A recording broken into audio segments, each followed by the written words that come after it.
ఇక మైదుకూరులో సీఎం నారా చంద్రబాబు నాయుడు ఎన్టీఆర్కి నివాళులర్పించినంతరం మాట్లాడుతున్నారు. లైవ్ చూద్దాం. ప్రారంభించి రాయలసీమ రాళ్లసీమ కాదు రతనాల సీమ కావాలని ఫౌండేషన్ వేసిన వ్యక్తి ఎన్టీఆర్. ఈరోజు మీరు చూస్తే ఈ జిల్లాలో గండికోట ఆయన ఆ రోజు కట్టింది. అన్ని ప్రాజెక్టులు మనం చేసినంత కూడా ఆయన కట్టినట్టువే. కాంగ్రెస్ పార్టీ ఏం చేయలేదు తమ్ముళ్ళు. ఈ జిల్లాలో నాయకులు కథలు చెప్పారు తప్ప ఏమన్నా చేశారా మీకని అడుగుతున్నా. ఈ జిల్లాలో ఏమైనా అభివృద్ధి అయిందా అని మిమ్మల్ని అడుగుతున్నా. తెలుగుదేశం చేసిన అభివృద్ధి తప్ప కడప జిల్లాలో ఎప్పుడూ వాళ్ళు ఏమీ చేసిన పరిస్థితి లేదు. నిన్న కూడా ఇరిగేషన్లో మనమే చేశాం, మళ్ళీ హామీ ఇస్తున్నాం. ఇరిగేషన్లో పెద్ద ఎత్తున ప్రాజెక్టులు కట్టాం, కానీ ఆ ప్రాజెక్టులో ఉండే నీళ్లు వాడుకోలేకపోతున్నాం. ఆ నీళ్లన్నీ కూడా సమర్థవంతంగా వాడుకోవడానికి ఈ కడప జిల్లా నేను అన్ని విధాలా సహకరిస్తానని మీ అందరికీ హామీ ఇస్తున్నా. అది కూడా ఇంకొక పక్క ఎన్నోసార్లు చెప్పాను, ఈ కడప జిల్లా తయారవుతుందని. మామూలు వరి పంట కంటే హార్టికల్చర్ పండ్ల తోటలు వేసుకుంటే రెండింతలు మూడింతలు. ఇంత మునుపు కూడా బనానా కానీ ఆరెంజెస్ కానీ దీనికి ప్రాధాన్యత ఇచ్చాం. మళ్ళీ నేను శ్రద్ధ పెడతాను. ఈ జిల్లాలో ఉండే నీళ్లు ఉపయోగించుకోవడానికి అన్ని పనులు చేస్తాను. మీరు ఒకసారి చూస్తే నేనున్నప్పుడు రాయలసీమలో మైక్రో ఇరిగేషన్కి 90% సబ్సిడీ ఇచ్చాం. అది కూడా తీసేసే పరిస్థితికి వచ్చారు. మళ్ళీ నేను వచ్చిన వెంటనే రాయలసీమ రైతాంగానికి మంచి జరగాలని ఈరోజు 90% సబ్సిడీతో డ్రిప్ ఇరిగేషన్ మీకు ఇస్తున్నానంటే అది తెలుగుదేశం పార్టీ. ఒక పక్క డ్రిప్ ఇరిగేషన్ వచ్చి, ఒక పక్క ఆధునీకరణ వచ్చి, ఇంకో పక్క హార్టికల్చర్ పంటలు వేసుకుని మార్కెటింగ్ ఎస్టాబ్లిష్ చేస్తే ఈ రాయలసీమకు తిరుగుండదు. నిన్న కూడా కేబినెట్లో మాట్లాడాను. రాయలసీమలో ఎక్కువ ఆదాయం వచ్చే జిల్లాలు చూస్తే కడప, అనంతపురం జిల్లాలు కూడా ముందుకు వచ్చే పరిస్థితికి వచ్చింది. మీరు శ్రద్ధ పెట్టండి. నేను ఒకటే చెప్తున్నా, ఈ రాయలసీమని ఈ కడపలో ఒకప్పుడు మీరు చూస్తే ముఠా కక్షలు ఉండేటివి, చంపుకునే సంస్కృతి ఉండేది. నేను గర్వంగా చెప్పగలుగుతున్నా, ముఠాలను పూర్తిగా అణిచివేసిన పార్టీ తెలుగుదేశం పార్టీ. దీన్ని రాబోయే రోజుల్లో నెక్స్ట్ లెవెల్కి ఎట్ట తీసుకుపోతామని చెప్పి కూడా నేను మీ అందరికీ హామీ ఇస్తున్నా. ఇంకో పక్కన నేను నిన్న మొన్న మాట్లాడాను, పోలవరం ప్రాజెక్టు ఈ రాష్ట్రానికి ఒక జీవనాడి. నీళ్ళన్నీ కూడా మీరు చూస్తే పోలవరం కిందన గోదావరి ద్వారా సముద్రం లేకపోతున్నాయి. ఈ సంవత్సరం 4000 టీఎంసీ నీళ్లు సముద్రం లేకపోయినాయి. కానీ నేను ముందు జాగ్రత్త చేసి ఈసారి మీరు చూస్తే శ్రీశైలం కానీ ఇవన్నీ నీళ్లు తీసుకొచ్చి రాయలసీమలో ఉండే రిజర్వాయర్లు కళకళలాడుతున్నాయంటే అది తెలుగుదేశం పార్టీ చూపించిన చొరవ. ఇప్పుడు నేను ఆలోచించింది, పోలవరం నుంచి దగ్గర ఒక 200 నుంచి 300 టీఎంసీ నీళ్లు రాయలసీమకు వస్తే ఇంకా రాయలసీమను ఎవ్వరూ పట్టలేరని చెప్పి కూడా నేను మీకు తెలియజేస్తున్నా. ప్రగతి వైపు పరుగు పెట్టే పరిస్థితి వస్తుంది. అందుకే పోలవరాన్ని మళ్ళీ పట్టాలెక్కిచ్చాం. ఈరోజు ఇక్కడికి వచ్చాను. పోలవరం మీరు చూస్తే పోయిన ప్రభుత్వం డయాఫామ్ వాల్ని ముంచేసి పోలవరం ప్రాజెక్టు గోదావరిలో ముంచేశారు. ఈరోజే మళ్ళీ కేంద్ర సహకారంతో 12,200 కోట్ల రూపాయలు ఫేజ్ 1 కింద డబ్బులు ఇస్తే డయాఫామ్ వాల్ కూడా ప్రారంభిస్తున్నాం. 2 సంవత్సరాల్లో పోలవరం పూర్తి చేస్తామని మీ అందరికీ హామీ ఇస్తున్నా. ఇప్పటికీ పోలవరం కృష్ణ అనుసంధానం చేశాం. కృష్ణా డెల్టాలో వాడే నీళ్లు శ్రీశైలం ద్వారా రాయలసీమకి ఇచ్చాం. అందుకే నేను ఆలోచిస్తున్నాను, రేపు రాబోయే రోజుల్లో గోదావరి, పెన్నా, పోలవరం, బనకచెర్ల వరకు అనుసంధానం చేయగలిగితే అది ఒక గేమ్ చేంజర్గా తయారవుతుంది. ఇంకా ఇబ్బందే ఉండదు. రాయలసీమ రైతాంగం మీసం తిప్పి బతికే రోజు వస్తుందని చెప్పి కూడా నేను మీకు తెలియజేస్తున్నా.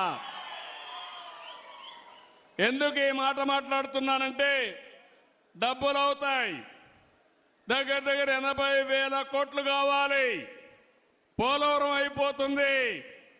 నా జీవితాశయం ఎట్టి పరిస్థితిలో బనకచెర్లకు నీళ్లు తీసుకొస్తే అక్కడి నుంచి తెలుగు గంగ, హంద్రి నీవ, నగిరి గాలేరు ఇక్కడి నుంచి నేరుగా ఎక్కడికంటే అన్ని జిల్లాలే కాకుండా సోమశిలకెళ్ళి, కందలేరుకెళ్ళి మళ్ళీ తిరుపతికి వచ్చి వెంకటేశ్వర స్వామి పాదాల చెంత బాలాజీ రిజర్వాయర్కు నీళ్లు వచ్చే పరిస్థితి వస్తాయి. ఇది నా కళ. మీలో కూడా ఆలోచన రావాలి. ఆ రోజు ఎన్టీ రామారావు గారు ప్రారంభించిన జల యజ్ఞం ప్రతి ఎకరాకు నీళ్లు ఇచ్చే బాధ్యత నాదని మరొకసారి మీ అందరికీ హామీ ఇస్తున్నా.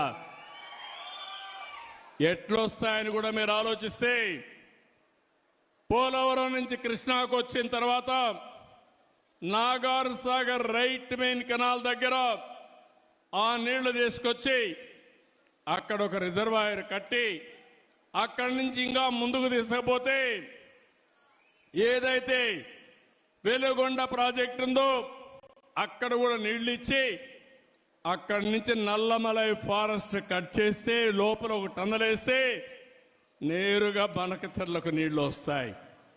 ఎవరు ఊహ రాలేదు. కానీ నేను అనునిత్యం ఆలోచిస్తున్నా, రాయలసీమ రుణం ఎట తీర్చుకోవాలి.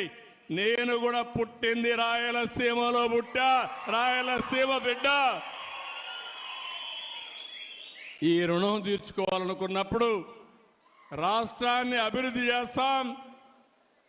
కరువు జిల్లాలైన రాయలసీమని అభివృద్ధి చేసే బాధ్యత తీసుకుంటానని చెప్పి కూడా నేను మీకు తెలియజేస్తున్నా. అందుకనే ఇంకో పక్క మీరు ఒకసారి చూసినప్పుడు ఈ నీళ్లన్నీ కూడా సముద్రం లేకపోతున్నాయి. ఈ విషయం మీరు గుర్తుపెట్టుకోవాలి. ఈ సంవత్సరం 5,000 టీఎంసీ నీళ్లు వర్షాలు వచ్చిన తర్వాత సముద్రంలోకి వెళ్ళి ఈరోజు మనం చూస్తే బాగా వర్షాలు వచ్చినప్పుడు నీళ్లన్నీ సముద్రం లేకపోతున్నాయి. వర్షాలు లేనప్పుడు కరువు కాటకాలతో మనం ఇబ్బంది పడుతున్నాం. ఈ రెండు కూడా అనుసంధానం జరగాలంటే, కరువు రహిత రాష్ట్రంగా తయారు కావాలంటే నదుల అనుసంధానమే ఏకైక మార్గం. ఇది సాధ్యం. ఒకప్పుడు ఇంత టెక్నాలజీ లేదు, ఇప్పుడు టెక్నాలజీ వచ్చింది. ఇది చేసి చూపిస్తామని చెప్పి కూడా నేను మీకు తెలియజేస్తున్నా. ఇంకో పక్కన మీరు ఒక్కసారి ఆలోచిస్తే ఈ జిల్లాలో కొప్పర్తి, ఇక్కడే కడపలో 2,300 కోట్ల రూపాయలు కేంద్రం ఇచ్చారు. కొప్పర్తిని ఒక పారిశ్రామిక కేంద్రంగా తయారు చేసే బాధ్యత, మీకు ఉద్యోగాలు ఇప్పించే బాధ్యత నేను తీసుకుంటానని చెప్పి కూడా నేను మీకు తెలియజేస్తున్నా. ఇంకో పక్క స్టీల్ ప్లాంట్ కూడా ఉంది, దాన్ని కూడా పర్సూ చేస్తున్నాం. అది కూడా వస్తే ఈ జిల్లా ప్రగతి జరుగుతుంది. ఇంకో పక్క ఇది కాకుండా ఎంఎస్ఎంఈ పార్క్ ఒకటి ఇక్కడ పెట్టి ఇంతకుముందు ఆఫీస్ ఉంది, దాన్ని ఎక్కడా మార్చడం లేదు, ఇక్కడే ఉంటుందని కూడా మీ అందరికీ హామీ ఇస్తున్నా. నా ఆలోచన ఒకటి, ఒక ఇంటికి ఒక పారిశ్రామికవేత్త తయారు కావాలి. ఒకప్పుడు ఐటీ గురించి మాట్లాడా, ఇప్పుడు నేను మాట్లాడేది 1 ఫ్యామిలీ 1 ఆంట్రప్రెన్యూర్. ఒకప్పుడు ఐటీ, ఇప్పుడు ఏఐ, ఆర్టిఫిషియల్ ఇంటెలిజెన్స్. మీ ఫోన్లో మీరు ఏది కావాలన్నా, ఏ సజెషన్ కావాలన్నా తీసుకునే పరిస్థితి వచ్చేసింది. ఇంకా ఆఫీసుకు పోయే పని లేదు, ఈరోజే ఓపెన్ చేయాల్సింది, కానీ కొన్ని కారణాల వల్ల చేయలేకపోయాం. ఈ నెల చివరిలోనే వాట్సాప్ గవర్నెన్స్ తీసుకొస్తున్నా. మీ సెల్ ఫోన్లో మీకు ఏ పని కావాలన్నా ఒక మెసేజ్ పెట్టినా, మీరు మెసేజ్ పెట్టడం తెలియకపోతే మామూలుగా మీరు మాట్లాడినా మీకు ఆ పని చేసి పెట్టే బాధ్యత ఈ ప్రభుత్వం తీసుకుంటుంది. ఆఫీసులకు పోయే పని లేదు, ఆఫీసులే మిమ్మల్ని ఎదుర్కొంటూ వచ్చి మీరు ఎక్కడుంటే అక్కడ పనులు చేసే పరిస్థితి తీసుకొస్తామని కూడా మీకు తెలియజేస్తున్నా. ఇలాంటివి మీరు చూసినప్పుడు, ఇంకా కొన్ని విషయాలు వచ్చినప్పుడు, ఈ జిల్లాలో రోడ్డు వ్యవస్థ మీరు చూశారు, రాయలసీమలో ఎయిర్పోర్ట్లు చూశారు, ఇప్పుడే చూశారు మన ఎయిర్పోర్ట్ను కూడా 250 కోట్ల రూపాయలతో టర్మినల్ కూడా కడుతున్నారు. నేనే రన్వే కూడా ఇంప్రూవ్ చేయించాను, అప్పట్లో నేనే నైట్ ల్యాండింగ్ ఫెసిలిటీ పెట్టాను. 5 ఏళ్ళు ఒక్క ఫ్లైట్ రాలేదు, ఇప్పుడు ఫ్లైట్లు ప్రారంభమైనాయి.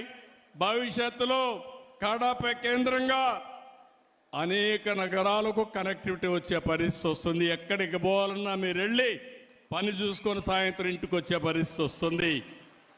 అక్కడి నుంచి కడప నుంచి కూడా మీరు చూస్తే Gandikota one of the most beautiful place. అది ప్రపంచంలోనే 10 బ్యూటిఫుల్ ప్లేసులు గండికోట ఒకటి. దీన్ని నేను అప్పుడు అభివృద్ధి చేయాలని ప్రయత్నం చేశాను. దీనివల్ల చాలామంది పర్యాటకులు వస్తారు, టూరిజం అభివృద్ధి అవుతుంది, ఉపాధి అవకాశాలు వస్తాయి, ఇలాంటి చాలా జరిగే పరిస్థితి వస్తుంది. ఇప్పుడు ఇంకో పక్కన ఆంధ్రప్రగతి గ్రామీణ బ్యాంక్ ఇలాంటివన్నీ కూడా ఇప్పుడే మీరు చూస్తే గండికోటకి కేంద్రం 80 కోట్ల రూపాయలు ఇచ్చారు. అక్కడ మంచి ఇన్ఫ్రాస్ట్రక్చర్ డెవలప్ చేస్తాం. ఇన్ఫ్రాస్ట్రక్చర్ డెవలప్ చేసి మంచి హోటల్స్ కూడా కట్టించి ఎవరైనా సరే టూరిస్టులు వస్తే దీన్ని ఒక హబ్గా తయారు చేసే బాధ్యత ఈ ప్రభుత్వం తీసుకుంటామని చెప్పి కూడా నేను మీకు తెలియజేస్తున్నాను. ఇదే కాకుండా ఈరోజు ఇంకొకటికి వచ్చినప్పుడు ఆంధ్ర ప్రగతి గ్రామీణ బ్యాంక్ కూడా నా దృష్టి తీసుకొచ్చారు. ఎందుకు చేశారో కనుక్కుంటాను, ఎందుకంటే రాష్ట్రం అంతా కూడా ఒకటే చేస్తారని కూడా అన్నారు. ఏ విధంగా చేయాలనో మాట్లాడి ఇది కేంద్రం కూడా చేయాలి, ఇద్దరితో మాట్లాడుకొని ఏం చేయాలనో దానికి కూడా ఒక పరిష్కార మార్గం చూపిస్తాం. ఇంకో పక్కన మీరు చూస్తే ఇక్కడికి వచ్చినప్పుడు రాజోలి ఆనకట్ట ఇప్పుడే మన ఎమ్మెల్యే గారు చెప్పారు, మాటలు చెప్పి 5 సంవత్సరాలు ఒక తట్ట మట్టి కూడా వేయలా.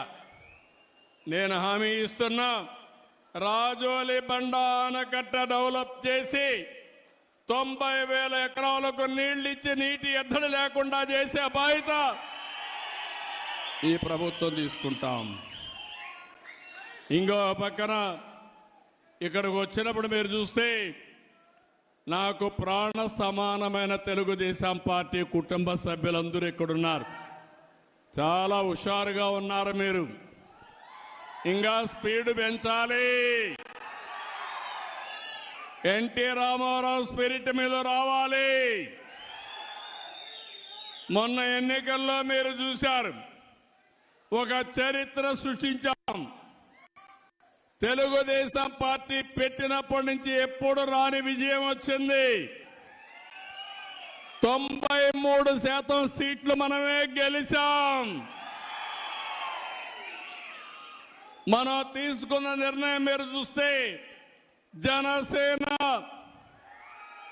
బీజేపీ, తెలుగుదేశం కలిసి పోటీ చేశాం. తమ్ముళ్ళు, నేను చాలా సార్లు చూశాను కానీ ఇటీవల కాలంలో గెలవని కడప పాత జిల్లాలో 10కి 7 గెలిచాం.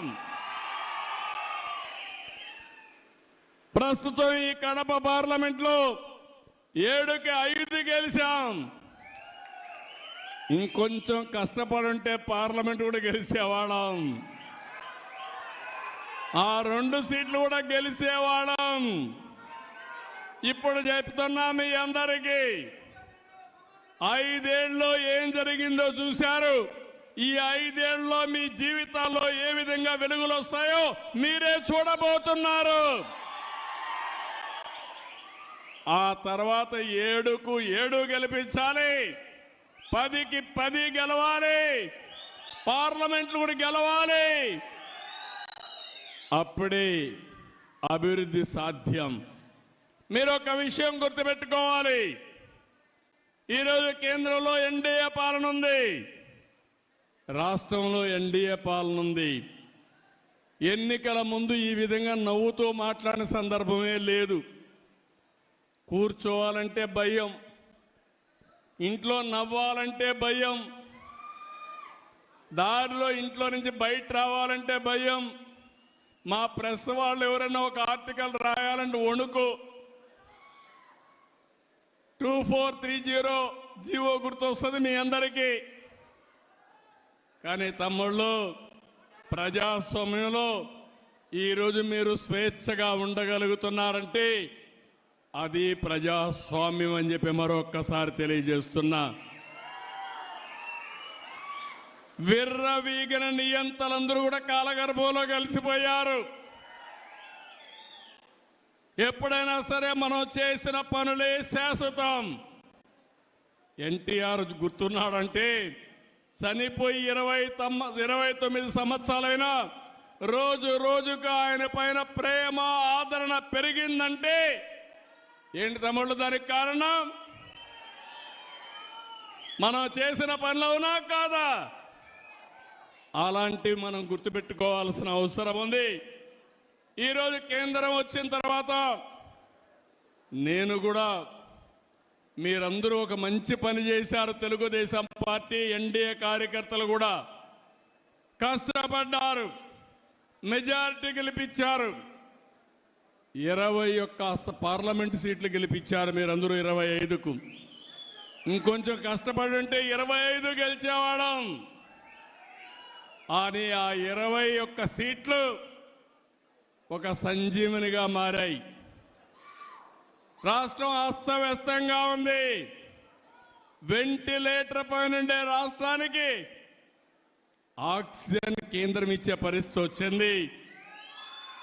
ఈరోజు కష్టాలన్నీ తీరిపోయే పరిస్థితికి వస్తున్నాం, కానీ పూర్తిగా తీరిపోలేదు.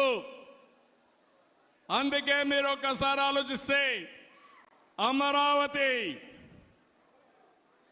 ప్రాజెక్ట్ని మళ్ళీ ఒకసారి అమరావతిని మనం గట్టెక్కించే పరిస్థితికి వచ్చాం.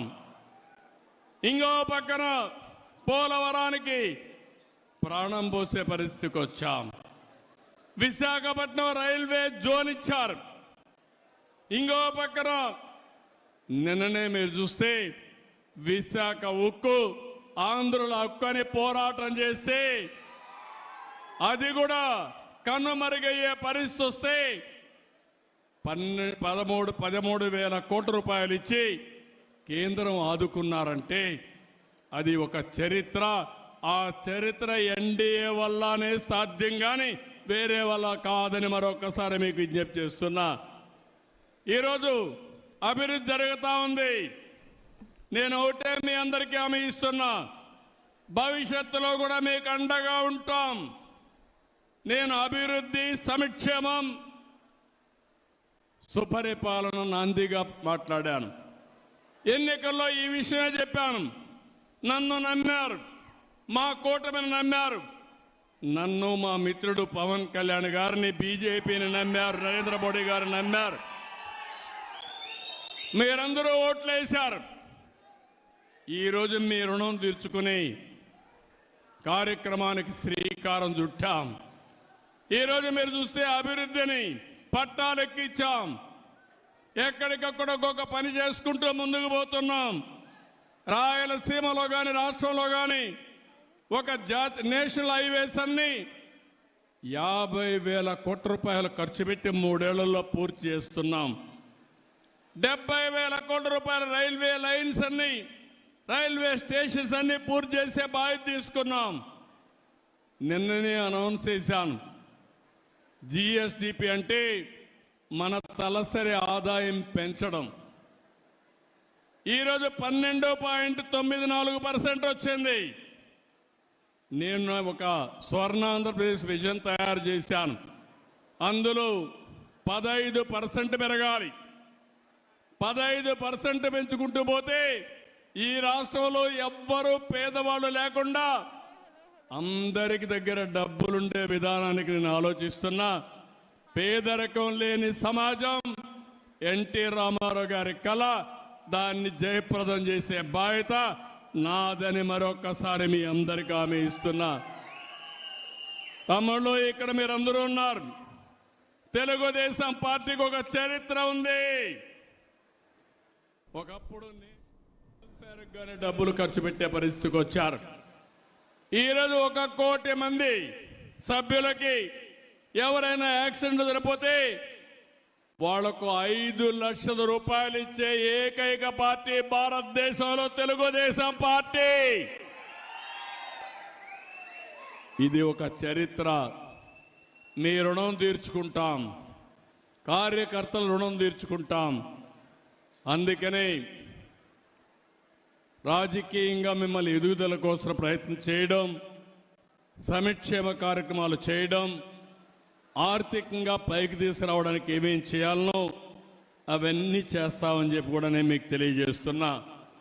అదే సమయంలో మిత్రపక్షాల కార్యకర్తలు కూడా విజ్ఞప్తి చేస్తున్నా.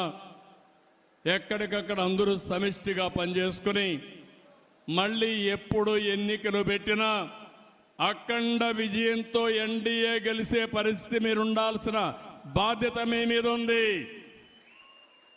ఎప్పుడైతే నేను ఎన్నోసార్లు చెప్పాను, డబల్ ఇంజన్ సర్కార్, కేంద్రం రాష్ట్రంలో ఎన్డీఏనే ఉండాలి. అప్పుడే అభివృద్ధి పరిగెత్తిస్తుంది. అందుకే ఈరోజు చూస్తే డబల్ ఇంజన్ సర్కార్, డబల్ ఇంజన్ గ్రోత్ రేట్ వస్తుంది, డబుల్ డిజిట్ గ్రోత్ రేట్ వస్తుంది. 2 ప్రభుత్వాలు కలిసాం, పనులు చేశాం, 13% అభివృద్ధి జరిగే పరిస్థితి వచ్చింది. జిఎస్టిపి వచ్చింది.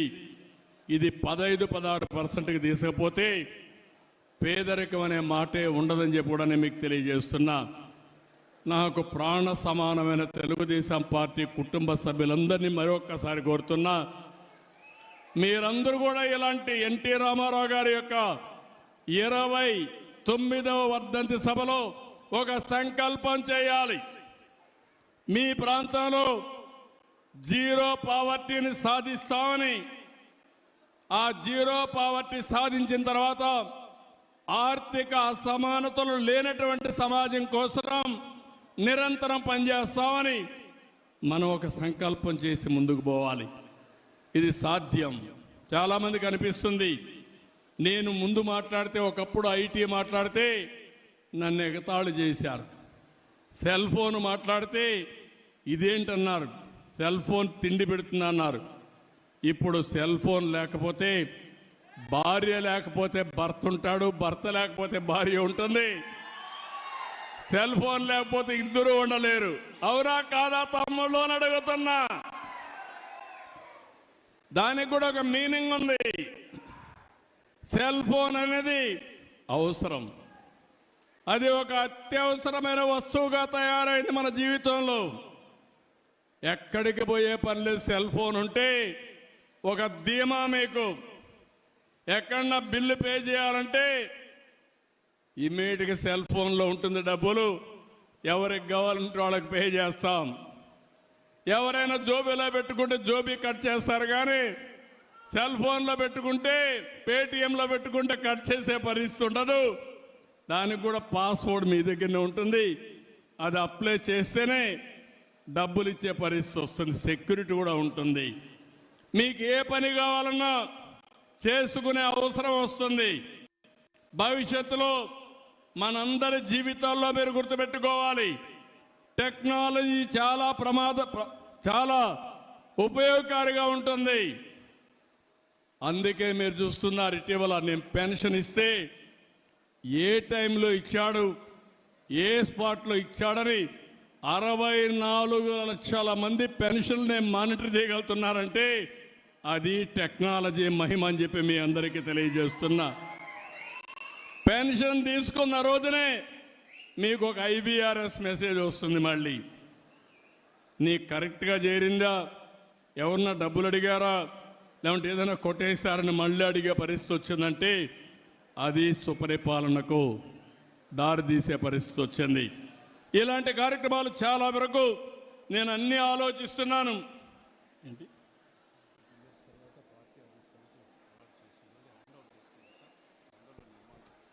ఈరోజే మీరు చూస్తే ఇంకొక శుభవార్త కూడా, 5-6 సంవత్సరాలుగా మన వాళ్ళు చాలా కష్టపడి శ్రీనివాసరెడ్డి గారి నాయకత్వంలో కడపలో మనకంటూ సొంత ఇల్లు కట్టుకుంటున్నాం. పార్టీ ఇల్లు కట్టుకుంటున్నాం, పార్టీ ఆఫీస్ కట్టుకుంటున్నాం.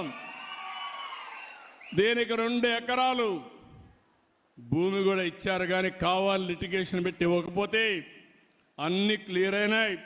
నేను ఒకటే ఆదేశిస్తున్నా, 18 నెలల్లో పార్టీ ఆఫీసు పూర్తి చేసి మళ్ళీ ప్రతి ఒక్క కార్యకర్త కడపకు వస్తే సొంత ఇంటికి వచ్చి ఒక కాఫీ తాగే విధంగా 6 months ఓకే.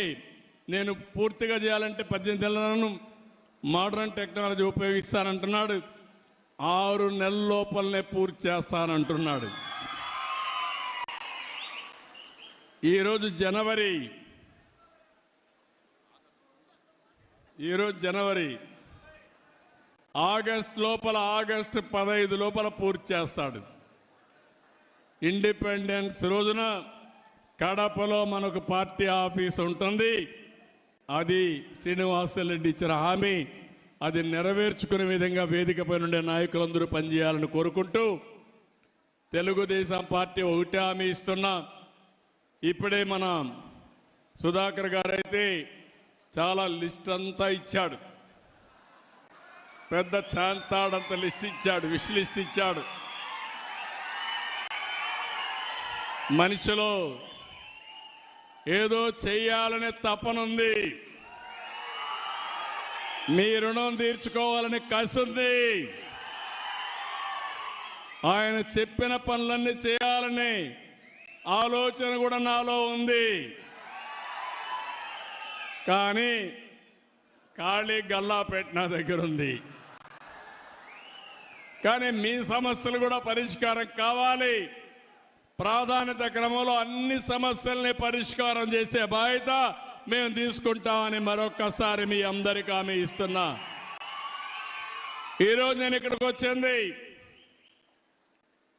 స్వచ్ఛ ఆంధ్రప్రదేశ్ని ప్రతి 3వ శనివారం మనమందరం అమలు చేయాలని వచ్చాను.